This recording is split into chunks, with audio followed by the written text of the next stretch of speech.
ड्रामे की शुरुआत हमारी फीमेल लीड रूट से होती है, जो बैंकॉक की सबसे बड़ी इंटीरियर डिज़ाइनर है और आज वो एक वेडिंग को अटेंड करने के लिए आई हुई थी, वो भी अपने फ्रेंड विन के साथ।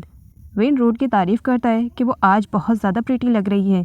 साथ ही वो रूट के लिए 2 ग्लास जूस लेकर आता है, ये कहते हुए कि जब से मैं यहाँ पर आया हूँ मैं देख रहा हूँ कि शादी में आने के बाद तुम बस बकबक किए जा रही हो और मुझे डर लग रहा है इन केस कहीं तुम्हारा गला सूख जाएगा तो फिर तुम अपनी बकबक को कंटिन्यू कैसे रखोगी, बस इसी वजह से लेकर आया हूँ।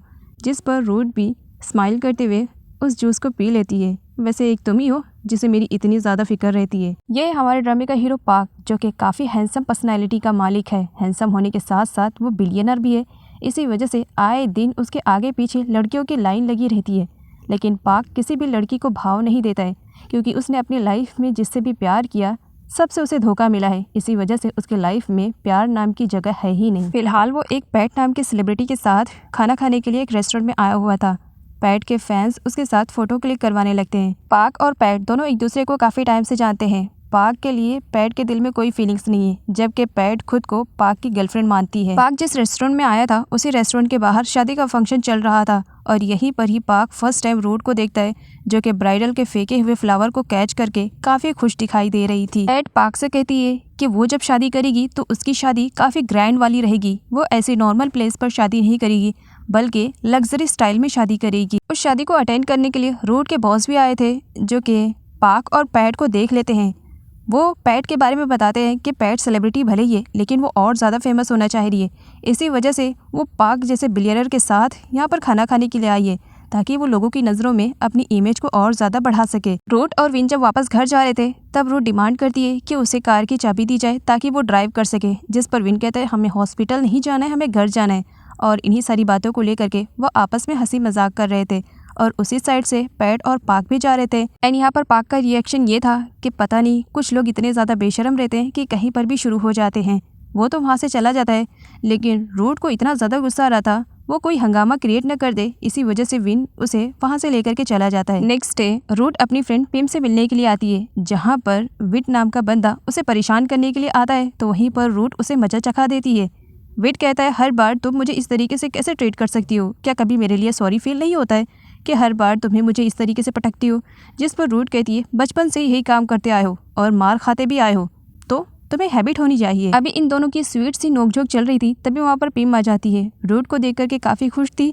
रूट पिम के मॉम डैड से मिलती है एंड उसके बाद वो पिम से अकेले में बात करती है। रूट पिम से उससे पूछती है वैसे इतने साल हो गए तो तुम्हारी लाइफ में क्या किसी ऐसे बंदे की एंट्री हुई है जिसे देख करके हस्बैंड वाली फीलिंग आए, क्या कोई बॉयफ्रेंड बना है? पिम कहती है अभी तो नहीं, फिलहाल तुम तुम्हारा बताओ, इंटीरियर डिज़ाइनर हो, वर्ल्ड टू वर्ल्ड जा करके ट्रैवल करती हो और काम करती हो, तो तुम्हारी लाइफ में कोई ऐसा पर्सन आया है, क्या तुम्हारा कोई बॉयफ्रेंड है?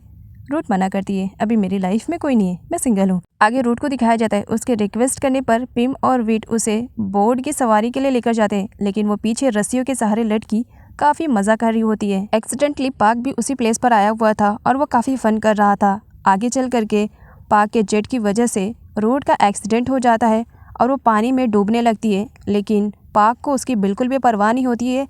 वो उसे इग्नोर करके वहाँ से चला जाता है। आगे विट के डैड विट की अच्छी क्लास लगाते हैं कि जब उसे बोट चलाने नहीं आती थी तो ज़रूरत क्या थी जाने के लिए। एंड यहाँ पर उनका कहना था कि उनके पास पैसे नहीं है, उनके पास जो भी पैसे थे उन्होंने रेस्टोरेंट में लगा दिया है और बोट का इंश्योरेंस भी अभी तक उन्होंने नहीं करवाया था, इसी वजह से उन्हें कुछ भी पैसे नहीं मिलेंगे। तो विट किसी भी तरीके से जाए, पैसे कमाए और उस बोट को वापस से रिपेयर करे। विट परेशान था, अब मैं क्या करूं? तभी वहाँ पर रूट भी आ जाती है। रूट अंकल को समझाती है कि जिसकी वजह से ये सब डैमेज हुआ है भरपाई भी वही करेगा, और ये कहते हुए वो पार्क का पीछा शुरू करती है और पार्क के होटल पहुँच जाती है। पार्क उसे देखता है, तुम कौन हो? रूट कहती है मैं वही हूँ जिसे थोड़ी देर पहले तुमने जान से मारने की कोशिश की थी, याद नहीं है क्या? पार्क को एक्सीडेंट वाली चीज़ याद आती है। उसके बाद वो रूट को देखता है, कहीं चोट वोट तो नहीं लगी है, सही सलामत हो, मरी भी तो नहीं हो? जिस पर रूट कहती है क्या मतलब मुझे मर जाना चाहिए था?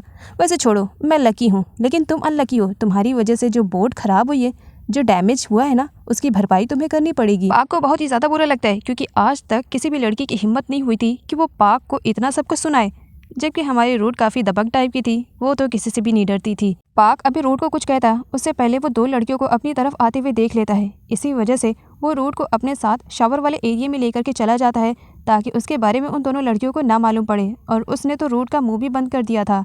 बाहर का सीन दिखाया जाता है जहाँ पर दोनों लड़कियाँ पार्क को लेकर के काफ़ी लड़ रही थी। रूट को जब रियलाइज़ होता है कि पार्क ने उसे अपनी बाहों में जकड़ के रखा है, तब वो खुद को छुड़ाती है और शावर वाले एरिया से बाहर निकलती है और पार्क को कैरेक्टरलेस कहती है कि उसकी वजह से 2 लड़कियाँ लड़ रही हैं, ज़रूर उसने कुछ ना कुछ तो उन लड़कियों के साथ गलत किया होगा। पार्क वहाँ से जाने लगता है। रूट उसे रोकती है, पहले डैमेज वाली भरपाई तो कर दो। जिस पर पार्क कहता है अब वो तो मेरा लॉयर ही तुमसे समझ पाएगा, जाके मेरे लॉयर से बात कर लेना और जो भी डैमेज का अमाउंट होगा वो भी ले लेना। और हाँ, अगर तुम्हें जल्दी है, मुझसे ही डील करनी है, तो मैं शावर लेने के लिए जा रहा हूँ पास वाले एरिया में। तुमने तो देख ही लिया शावर वाला एरिया कहाँ है, तो आ जाना।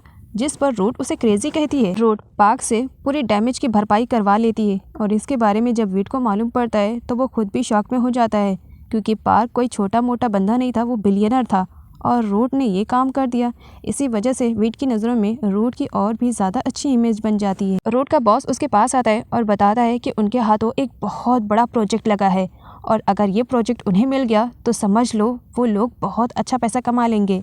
रूट पूछती है, तब यहाँ पर उसे बताया जाता है कि जिसके लिए उसे काम करना है सुबह 10 बजे उसके साथ उसकी मीटिंग को फिक्स कर दिया गया है। रूट जब उस पर्सन से मिलने के लिए जाती है तब जोर का झटका उसे और ज़्यादा ज़ोर से लगता है, क्योंकि उसे मालूम पड़ता है कि उसे पार्क के लिए काम करना है और पार्क रूट को देखता है, हल्की से स्माइल देता है, वो भी रिवेंज वाली। रूट के बॉस ने कहा था कि उसे किसी भी तरीके से इस डील को क्रैक करना है, तो इसी वजह से वो शांति से पार्क के साथ डील करती है और अपने इंटीरियर डिज़ाइनर के बारे में उसे सारी इन्फॉर्मेशन देती है। पार्क रूट की पूरी बात सुने बिना ही उससे कह देता है, तुम्हें तो डील वगैरह के बारे में बहुत ज़्यादा नॉलेज होगी और डैमेज की भरपाई किस तरीके से की जाती है इसके भी बारे में मैंने देख लिया है, तुम्हें बहुत ज़्यादा नॉलेज है। इसी वजह से मैं भी तुम्हें बता दूँ कि अगर मेरे पुराने घर के रेनोवेशन में तुमने एक भी चीज़ को अगर डैमेज किया तो उसकी भरपाई तुम्हें डबल करनी पड़ेगी। साथ ही पार्क रूट से ये भी कहता है कि वो भले ही कितनी भी प्रोफेशनल टाइप की इंटीरियर डिज़ाइनर होगी, लेकिन पार्क इतनी आसानी से उस पर ट्रस्ट नहीं कर सकता है। वो पहले उसके काम को देखेगा, उसके बाद ही जा करके वो कहीं रूट को इस प्रोजेक्ट के लिए हायर करेगा।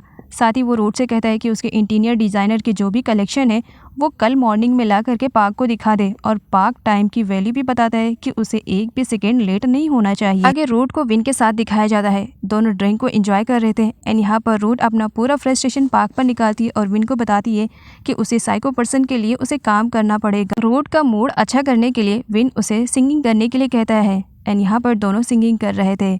इधर दिखाया जाता है पार्क भी उसे प्लेस पर आया हुआ था जहाँ पर उसका मैनेजर उसे सजेस्ट कर रहा होता है कि वो अपने लाइफ में किसी ऐसी लड़की को आने की एंट्री दे जो कि उसकी वैल्यू को समझ सके, उससे प्यार कर सके, उसे बीच रास्ते में छोड़ करके वो कभी न जाए। वहीं पर पार्क का कहना था कि इन फालतू काम के लिए उसकी ज़िंदगी में जगह नहीं है।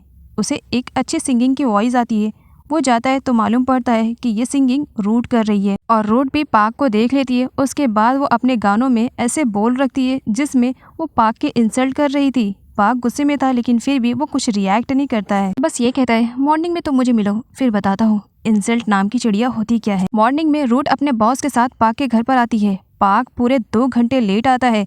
तब यहाँ पर रूट काफ़ी एटीट्यूड में उसकी इंसल्ट करती है और उसे टाइम की वैल्यू बताती है कि जो पर्सन अपनी लाइफ में सेकंड की इंपॉर्टेंस को इतना जानता है वो घंटों की वैल्यू को कैसे भूल गया। जिस पर पार्क कहता है कि वो एक इम्पॉर्टेंट मीटिंग में था, इसी वजह से उसे आने में लेट हो गया है। पार्क रूट के बॉस को वहाँ से जाने के लिए कह देता है, ये कहते हुए कि वो उसके एम्प्लॉय रूट को देख करके, उसकी एबिलिटीज़, उसकी स्किल को देख करके वो अपना प्रोजेक्ट उससे देगा, अदरवाइज़ वो नहीं देगा। इसी वजह से बॉस चले जाते हैं रूट को ये कहते हुए कि वो अच्छे से ज़रा इस डील को क्रैक कर ले। रूट तैयार थी, वो पेन और डायरी निकाल लेती है, तो वहीं पर पार्क ये कहकर वहाँ से चला जाता है कि उसे बहुत ज़ोर से भूख लगी है। रूट उसे साइको कहती है कि मैं इतने घंटों तक क्या ये सुनने के लिए वेट कर रही थी। वैसे तो मॉर्निंग में रूट भी जल्दी निकल चुकी थी, इसी वजह से उसने भी ब्रेकफास्ट नहीं किया था। वो यहाँ पर अपने नूडल को एंजॉय करने ही वाली थी, तभी पार्क का मैनेजर और उसके कुछ एम्प्लॉयज़ आ जाते हैं जो रूट को ये कहकर वहाँ से लेकर के चले जाते हैं कि बॉस ने उसके लिए इससे भी अच्छा नूडल प्रिपेयर किया है, तो वो बॉस के साथ ही खाना खाए। जबकि रूट उस साइको पार्क के साथ खाना नहीं खाना चाह रही थी, लेकिन मैनेजर के रिक्वेस्ट करने पर वो डाइनिंग टेबल पर आ जाती है। वो नोटिस करती है कि पार्क ने भी अभी तक कुछ नहीं खाया, जिस पर रूट कहती है कि उसका वेट करने की ज़रूरत नहीं थी। पार्क कहता है कि मेरे अंदर ये मैनर्स है। रूट कहती है अपने मैनर्स का अचार डालो, ये मैनर्स आए तुम्हारे काम आए। मुझे मालूम है तुम किस टाइप के हो और तुम्हारा कैसा मैनर्स है। रूट की बातों की वजह से पार्क काफी हर्ट था, इसी वजह से वो उसे सबक सिखाना चाह रहा था। खुद के लिए तो 56 भोग उसने मंगवा लिया था, जबकि रूट के सामने उसने सिर्फ सिंपल सा राइस रख दिया था। रूट का तो दिल चाह रहा था कि वो पार्क का सर फोड़ दे पास के रखे हुए गिलास से, लेकिन खुद को शांत करती है कि बॉस ने कहा है डील को क्रैक करनी है। खाना पीना होने के बाद रूट पार्क से घर दिखाने के लिए कहती है, जिस पर पार्क उसे गाड़ी में बैठने के लिए कहता है। रूट बैठती है, तब पार्क उसे परेशान करने के लिए इतना फास्ट ड्राइव कर रहा था कि रूट डर रही थी और उसे डरते हुए देख करके पार्क को हंसी आ रही थी। पार्क रूट को घर दिखाता है और उसे डराने के लिए कहता है कि ये कई सालों से बंद है, इसके अंदर न जाने पता नहीं कौन कौन सी चीजें होंगी। और रूट भी पार्क की झूठी बातों में आ जाती है। वो भी कहीं ना कहीं डर रही थी, इसी वजह से रूट को अपने साथ चलने के लिए कहती है कि तुम्हारा घर है, तुम्हें सारी चीजें अच्छे से मालूम होंगी, मुझे बस फोटोज क्लिक करनी है। रूट घर के हर एक पार्ट की फोटो क्लिक करती है। वो जिस जगह पर फोटो क्लिक कर रही थी, पार्क उसे परेशान करने के लिए बार बार उसी प्लेस पर आकर के खड़ा हो जाया करता था, जिसकी वजह से रूट बार बार उससे रिक्वेस्ट करती है कि वो फोटो क्लिक कर रही है, पार्क जरा साइड में हट जाए। आगे दिखाया जाता है वो पार्क के बचपन की फोटो देखती है, उसे क्यूट बोलती है। पार्क जब बताता है कि मैं हूँ, तब रूट कहती है भले ये क्यूट है, बड़ा होकर के एक डेविल ही बनेगा। पार्क रूट से कहता है कि 1 वीक के अंदर वो सारे डिजाइन के सैंपल उसे सेंड कर देगी। रूट कहती है 1 महीने का काम तुम मुझे 1 हफ्ते में करने के लिए कह रहे हो, क्या मैं पागल हूँ? ऐसा लग रहा है ये 2 दिन का काम है। पार्क कहता है अब तुम ही कह रही हो 2 दिन का काम है, तो मुझे 2 ही दिन के अंदर पूरे डिज़ाइंस चाहिए। अगर मुझे डिज़ाइंस के कलेक्शन पसंद आए उसके बाद ही मैं कॉन्ट्रैक्ट साइन करूंगा, और अगर तुमने ऐसा नहीं किया तो भूल जाना कि ये प्रोजेक्ट मैं तुम्हें दूंगा। रूट को लगता है कि पास्ट में पार्क से उसने जो डैमेज की भरपाई करवाई थी, इसी वजह से पार्क उससे रिवेंज ले रहा है और जानबूझ करके वो ये प्रोजेक्ट उसे नहीं देना चाह रहा है। तो वहीं पर रूट भी पार्क के चैलेंज को एक्सेप्ट कर लेती है कि अगले 2 दिन के अंदर में वो सारे डिजाइन का सिंबल उससे ला करके दिखा देगी। रूट के ऊपर एक हैवी ऑब्जेक्ट गिरने वाला था, लेकिन पार्क सही टाइम पर उसे बचा लेता है, लेकिन उसके पैर में चोट लग गई थी, वो सही से चल नहीं पा रही थी। पार्क जबरदस्ती उसे अपनी बाहों में उठा लेता है, जबकि रूट चिल्ला रही होती है कि मुझे नीचे उतार दो, मैं चल सकती हूँ। पार्क उसे बाहर लेकर के जाता है। रूट के चिल्लाने और मूवमेंट करने पर पार्क उसे धमकी देता है, अगर इस तरीके से करोगी तो तुम्हें नीचे फेंक दूंगा।